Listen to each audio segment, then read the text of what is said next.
নমস্কার বন্ধুরা, আমি সোমা গোপালের হেসেলে আপনাদের সবাইকে স্বাগত। আজকে শীতের বড় বেগুন দিয়ে বানাবেন নাকি দুর্দান্ত স্বাদের বেগুনের মালাইকারি। খেতে কিন্তু ফাটাফাটি হয় আর খুব কম সময় কম উপকরণে এটা তৈরি হয়ে যায়। আর ভাত, রুটি, পরোটা সব কিছুর সাথে কিন্তু পরিবেশন করতে পারবেন। তাই চলুন সময় নষ্ট না করে রান্নাটা করে ফেলি। আজকে শীতের বড় বেগুন দিয়ে দুর্দান্ত স্বাদের একটা রান্না করছি, আর তার জন্য একটা বড় বেগুন নিয়েছি আর সেটাকে লম্বালম্বি 4 টুকরো করে কেটে নিয়েছি। আর তারপর এর মধ্যে নুন, হলুদ আর একটু চিনি দিয়ে মাখিয়ে 4-5 মিনিট রেখে দিয়েছিলাম। এবার এগুলো ভেজে নেব, সেজন্য কড়াইয়ে তেল গরম করে নিয়েছি। এর মধ্যে বেগুনগুলো দিয়ে দিচ্ছি। প্রথম ব্যাচের 2টো বেগুনের টুকরো দিলাম ভাজার জন্য। এগুলোকে এবার মিডিয়াম ফ্লেমে রেখে উল্টে পাল্টে লাল লাল করে ভেজে নেব। আর বন্ধুরা, বেগুন যদি এইভাবে আগে থেকে কেটে নুন, হলুদ আর একটুখানি চিনি মাখিয়ে রেখে দেন, মানে কিছুক্ষণ ম্যারিনেট করে রেখে দেওয়ার পর ভাজা হয়, তাহলে কিন্তু কম তেলে বেগুন ভাজা হবে। না হলে আপনারা সবাই জানেন বেগুন ভাজতে প্রচুর তেল লাগে। একদিকে কড়াইয়ে বেগুনগুলো ভাজা হচ্ছে, আর ভাবলাম সময় নষ্ট না করে এই রান্নার মশলাগুলো বানিয়ে ফেলি। তাই 2টো প্লেটের মধ্যে সাজিয়ে নিয়েছি। কি কি আছে সেটা আগে বলে দিই। এখানে ছোট ছোট 4 টুকরো আদা রেখেছি, 2টো কাঁচা লঙ্কা রেখেছি, ঝালটা অবশ্যই নিজেদের টেস্ট অনুযায়ী দেবেন। আর এখানে 1 চামচ আছে গোটা জিরে। এটাকে প্রথমে শুকনো গুঁড়ো করে নেব আর তারপর পরিমাণ মতো জল দিয়ে বেটে নেব। আরেকটা মশলা লাগবে, তার জন্য এই প্লেটের মধ্যে নিয়ে নিয়েছি 1 টেবিল স্পুন পোস্ত আর 5-6টা কাজু বাদাম আছে।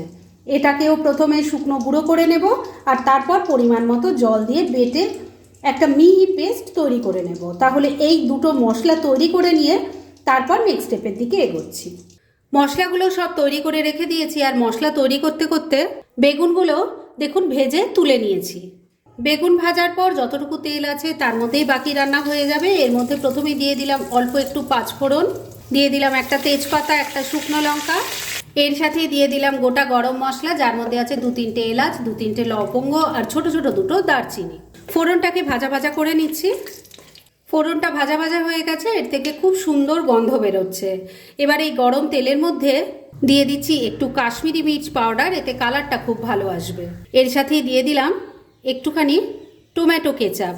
এই কেচাপটা কিন্তু আমি নিরামিষভাবে বাড়িতেই তৈরি করে রেখেছি। ভালো করে মিশিয়ে নিচ্ছি। কাশ্মীরি মির্চ পাউডার আর কেচাপটা ভালো করে মেশানোর পর এর মধ্যে দিয়ে দিচ্ছি আদা, জিরে আর কাঁচা লঙ্কার পেস্ট। সব কিছু ভালো করে মিশিয়ে মশলাটাকে খুব ভালো করে কষিয়ে নেব। মিনিট 2 সময় নিয়ে মশলাটাকে খুব ভালো করে কষিয়ে নিয়েছি। এবার কাজু আর পোস্তর পেস্ট দিয়ে দিলাম, অল্প একটু জল অ্যাড করলাম। এবার এর মধ্যে অল্প হলুদের গুঁড়ো দিয়ে দিলাম, স্বাদ মতো নুন দিয়ে দিচ্ছি, তবে নুন দেওয়ার সময় খেয়াল রাখবেন বেগুন কিন্তু নুন দিয়ে ভাজা আছে। অল্প কয়েকটা দানা চিনি দিয়ে দিলাম। এবার সব কিছু মিশিয়ে মশলাটাকে খুব ভালো করে আবারও একবার কষিয়ে নিচ্ছি। মিনিট 2 সময় নিয়ে মশলাটা আবারও একবার ভালো করে কষিয়ে নিলাম। এবার এটা যেহেতু বেগুনের মালাইকারি, আর মালাইকারিতে নারকেলের দুধ না পড়লে সেটা কিন্তু অসম্পূর্ণই থেকে যায়, তাই আমি এখানে হাফ গ্লাস পরিমাণ নারকেলের দুধ দিয়ে দিলাম। ভালো করে মিশিয়ে নিচ্ছি। এবার 2টো গোটা কাঁচা লঙ্কা এর মধ্যে দিয়ে দিলাম। গন্ধটা ভালো হবে তাই দিয়েছি, ফাটিয়ে বা চিড়ে দেইনি। এবার ফ্লেমটাকে লো আর মিডিয়ামের মাঝামাঝি রেখে 2-3 মিনিট ঢাকা দিয়ে রান্না করে নিচ্ছি। মিনিট 3 রান্নাটা হয়ে গেছে, এবার ঢাকা তুললাম। গ্রেভিটা কিন্তু রেডি হয়ে এসছে। এর মধ্যে এবার শুধু একটু গরম মশলার গুঁড়ো দিয়ে দিলাম, মিশিয়ে নিচ্ছি। আর বন্ধুরা, আমি কিন্তু ভাজা বেগুনগুলোকে এই গ্রেভির মধ্যে দেব না, কেননা গ্রেভির মধ্যে দিয়ে ফোটালে বেগুন তো নরম, ভাজা আছে, একদম নরম হয়ে যাবে, যেটা দেখতে আর খেতে কোনোটাই ভালো লাগবে না। তাই আমি গ্রেভিটা একটু অন্যভাবে দেব। গরম মশলার গুঁড়োটা ভালো করে মিশিয়ে নিয়ে মিনিট খানেক আবারও রান্না করে নিয়েছি। দেখুন এই রকম ঘনত্বে কিন্তু নামাতে হবে, কেননা এটা ঠান্ডা হলে আর একটু ঘন হয়ে যাবে। এবার তাই গ্যাসটা বন্ধ করে দিলাম। আর এবার এটাকে আমি নামিয়ে কিভাবে গ্রেভিটা ইউজ করছি সেটা দেখাচ্ছি। ভেজে রাখা বেগুনগুলোকে একটা প্লেটের মধ্যে নিয়ে নিয়েছি। এবার গ্রেভিটা এর ওপর দিয়ে দিচ্ছি। এতে কি হবে, বেগুনগুলো গোটা গোটাও থাকবে আর দেখতে খেতে দুটোই ভালো লাগবে। ফ্রেন্ডস, শীতের বড় বেগুন দিয়ে এই দুর্দান্ত স্বাদের বেগুন সুন্দরীর রেসিপি একদম রেডি হয়ে গেছে এবং আমি সার্ভ করে দিয়েছি। ভীষণ ইজি এটা বানানো, তবে যেভাবে আমি বানিয়েছি ঠিক সেইভাবে বানিয়ে ভাত, রুটি, পরোটা সব কিছুর সাথে সার্ভ করতে পারবেন। খেতে কিন্তু অসাধারণ লাগে, সেটা একবার ট্রাই করলেই বুঝতে পারবেন। তাই দেরি না করে পারলে এটা আজই একবার ট্রাই করে ফেলুন, আর তারপর কেমন লাগলো সেটা প্লিজ কমেন্ট করে জানাবেন।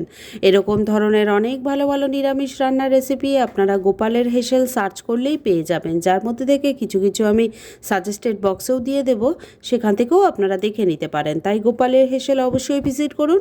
আর আপনারা কেমন ধরনের রেসিপি চাইছেন সেটাও কিন্তু আমাকে জানাতে পারেন, আমি চেষ্টা করব সেই সব রেসিপিগুলো আপনাদের সাথে শেয়ার করার। আর আমার আজকের এই রেসিপি যদি আপনাদের ভালো লাগে আর ইউজফুল বলে মনে হয়, তাহলে যারা এখনও আমার চ্যানেলটাকে সাবস্ক্রাইব করেননি তারা প্লিজ প্লিজ সাবস্ক্রাইব করুন। তাহলে আজকের মতো এখানেই শেষ করছি, পরদিন আবার এরকমই কোনো ভালো রেসিপি নিয়ে চলে আসব। আপনারা সবাই খুব ভালো থাকুন, সুস্থ থাকুন।